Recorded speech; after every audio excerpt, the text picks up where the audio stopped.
আসসালামু আলাইকুম রহমতুল্লাহি ওয়া বারাকাতুহু। আপনারা ইতিমধ্যে দেখেছেন যে বাংলাদেশে চাল চোর গম চোর নিয়ে স্লোগান উঠছে, যে উপদেষ্টা আসিফ মাহমুদ সজীব ভুঁইয়ার বিরুদ্ধে।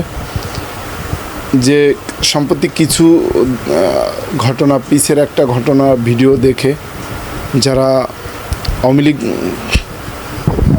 আওয়ামী লীগের দোসর তারা এই ভিডিওটা প্রচার করছিল, ফেসিবাদ সাইবার থেকে প্রচার করছিল, যে সজীব ভুঁইয়ার বাপের বলে এভাবে প্রচার করছিল যে তার বাপে চাল চুরি করেছে। আসলে এটা ন্যাক্কার জাগানো ঘটনা, এটা আসলে অনেক আগের ভিডিও, এগুলো আসলে সজীব ভুঁইয়ার বাপের ভিডিও না। তো এখানে সম্প্রতি খুবই কষ্ট পেয়েছে আসিফের বিষয় নিয়ে আসলে খুব খারাপ লাগতেছে। তো তারপরে সে একটা ফেসবুকে স্ট্যাটাস দিয়েছে, এভাবে যে প্রথমে চাঁদপুরে একটি ঘটনা আমার বাড়ির ঘটনা বলে গুজব ছড়ানো হয়, নিষিদ্ধ সংগঠনের বিভিন্ন সাইবার থেকে সেফ থেকে কোনো প্রকার যাচাই ছাড়াই বিভিন্ন রাজনৈতিক দলের নেতাকর্মীরা নিষিদ্ধ সংগঠনে জড়ানো গুজব সার্কুলার করেন। এটা সত্য, এই ভিডিওগুলো আসলে পুরান ভিডিও, এগুলো তার বাপের নামে ভুয়া ছাড়ানো হয়েছে।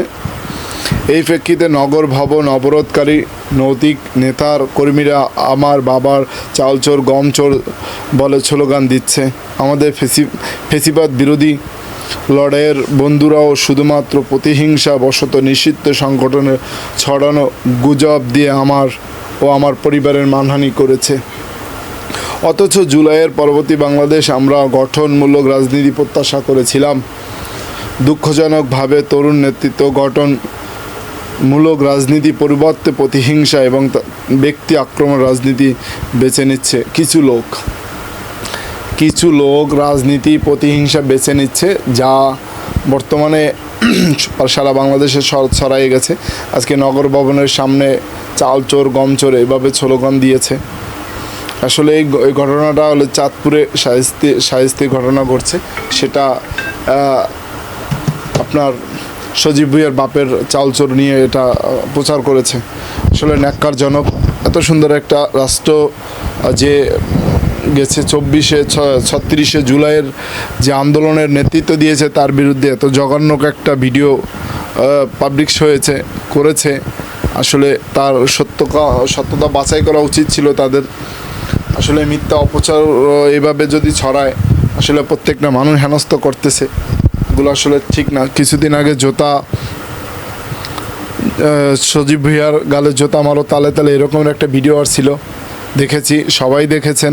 আসলে এটা ন্যাক্কারজনক, দেশের জন্য ভালো কিছু বয়ে আনবে না। এটার জন্য আসলে সবাই সচেতন হওয়া দরকার। খুবই কষ্টজনক এই বিষয়টা, আসলে খুবই কষ্ট পাচ্ছি। আসলে এটা নিয়ে আর ভিডিও করে কথা বলতে পারতেছি না। ভালো থাকবেন, সুস্থ থাকবেন, আল্লাহ হাফেজ।